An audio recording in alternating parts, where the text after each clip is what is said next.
आई। और कहते हैं यज्ञवाल्मीकि जी कहते हैं कि ये कथा सुनकर श्री पार्वती जी के हृदय में बड़ा प्रेम जागृत हुआ।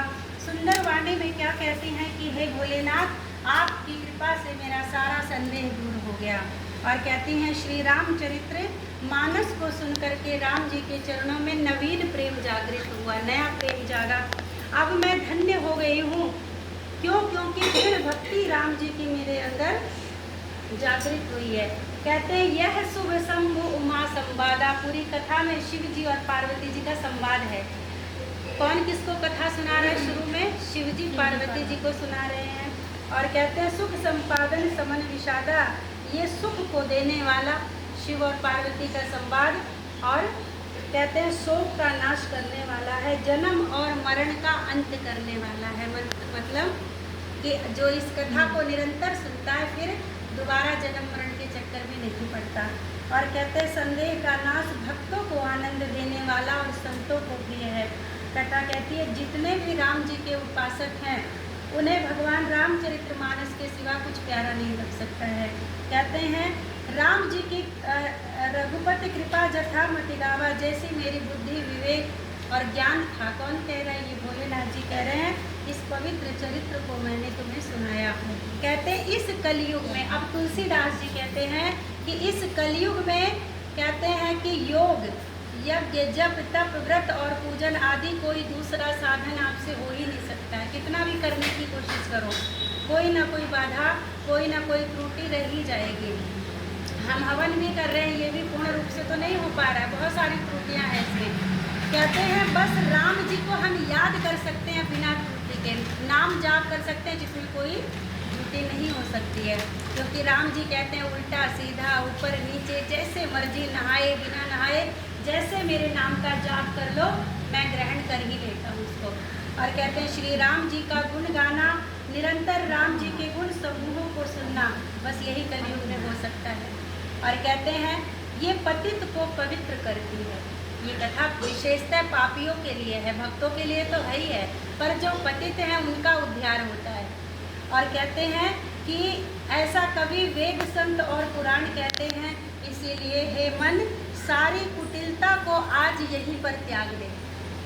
और कहते हैं श्री राम जी को भजने से बता किसकी गति नहीं हुई। किसकी गति हुई? कथा कहती है गणिका अजामिल व्याध गिद्ध गनादि खल तारे। मतलब गणिका को, अजामिल को, व्याध को, गिद्ध को, गज को और बहुत सारे दुष्टों को कथा ने तारा है। मतलब राम जी ने तारा, कथा ने तो करोड़ों को। अजामिल का बेटा था ना नारायण, जो नाम है। और कहते हैं और इसके अलावा आभीर यवन की रात, खस चांडाल जैसे अत्यंत पाप रूपी लोग केवल एक बार जिनका नाम लेकर पवित्र हो जाते हैं।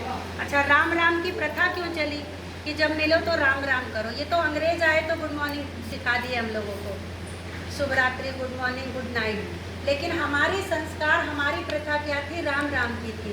क्यों थी? क्योंकि जब 4 बार राम राम हो जाता है, 2 बार आपने कहा, 2 बार सामने वाले ने, और 2 बार शायद कोई और सुन भी लिया तो वो भी बोल देगा। तो ऐसे में जो राम जी का कहते हैं, इस कथा तो कहते हैं एक बार भी यदि नाम ले लिए तो आपका अंतःकरण पवित्र हो जाता है, एक बार भी राम कहने से। और कहते हैं ऐसे श्री राम जी को हम नमन करते हैं। मनुष्य रघुवंश के भूषण श्री राम जी का ये चरित्र कहते हैं, सुनते हैं और गाते हैं। कलयुग के पाप और मल को धोकर बिना परिश्रम श्री राम जी के परम धाम को ऐसे लोग चले जाते हैं। अधिक तो नहीं, श्री रामचरितमानस पूरा आपने सुना। तुलसीदास जी ये वादा करते हैं, मतलब भक्त का वादा भगवान पूरा करते हैं। क्या कहते हैं? यदि मनुष्य 5 या 7 चौपाई भी अपने हृदय में धारण करके उसे पूरा रामायण समझ करके रोज बोलता रहे अपने घर में, या जैसे भी 5 चौपाई केवल या 7, कहते हैं सच्चा समझ करके यदि बोलता रहे, अपने हृदय में धारण कर ले, तो श्री राम जी उसके समस्त विकारों का हरण कर लेते हैं। पर नियमतः रोज 5 या 7 चौपाई का जाप करें। और कहते हैं श्री राम जी उसके समस्त विकारों का, समस्त अविद्या का नाश करते हैं। और सारे रामचरित्र को की तो बात ही क्या है, जब 5 चौपाई ही इतना भला कर सकती है तो पूरा रामायण आप लोगों ने सुना है, कौन बता सकता है। और कहते हैं श्री रामचंद्र जी परम सुंदर सुजान कृपा निधान और अनाथों पर प्रेम करने वाले हैं। जिनके नाथ हैं, मतलब जिनको लगता है ये संसार में कोई मेरा नाथ है जो मेरी रक्षा करेगा, उस पर ये दीनानाथ थोड़ा सा आंखें बंद कर लेते हैं कि है तेरा नाथ, पहले वो कर दे फिर मैं करूँगा। लेकिन अनाथों जिसका कोई नहीं है, ये कहते हैं अनाथों पर प्रेम करते हैं, ऐसे श्री रामचंद्र जी हैं। निष्काम निस्वार्थ हित करने वाले हैं, मोक्ष को देने वाले हैं। कहते हैं जिनकी लेश मात्र कृपा से मंद बुद्धि तुलसीदास भी परम शांति को प्राप्त हो गए, उन श्री राम जी को क्या कहना है। और कहते हैं हे राम जी, अच्छा ये चौपाई बड़ी महान चौपाई है, ये हम सबको रोज बोलना चाहिए। क्या? मौसम दीन न तुम समान रघुवीर, और अस विचार रघुवंश मणि हरहु दिशम भौवीर। अगर ऐसे नहीं तो हिंदी सुनिए। कहते हैं कि आपको ये कहना कि हे राम जी, मेरे समान कोई दीन नहीं है और आपके समान कोई दीनों का हित करने वाला नहीं है। और कहते हैं ऐसा विचार करके मेरे जन्म मरण के भयानक दुख को हर लीजिए। बार बार मुझे जन्म मरण का कष्ट ना उठाना पड़े, बहुत कष्ट उठा के आते हैं। और कहते हैं और जिस प्रकार से कामी पुरुष को स्त्री प्यारी लगती है, और क्या कहते हैं लोभी को धन प्यारा लगता है, और कहते हैं वैसे ही राम जी निरंतर आप मुझे प्रिय लगते रहेंगे। जब आप प्रिय लगेंगे तो फिर दोबारा मेरा जन्म नहीं होगा।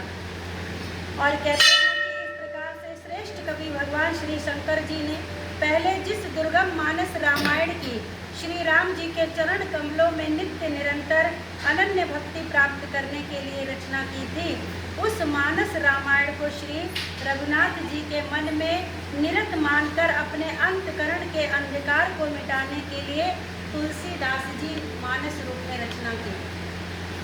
पहले तो ये जो रामचरितमानस है ये गुप्त था, अमर कथा के रूप में शिव जी ने पार्वती जी को सुना दिया।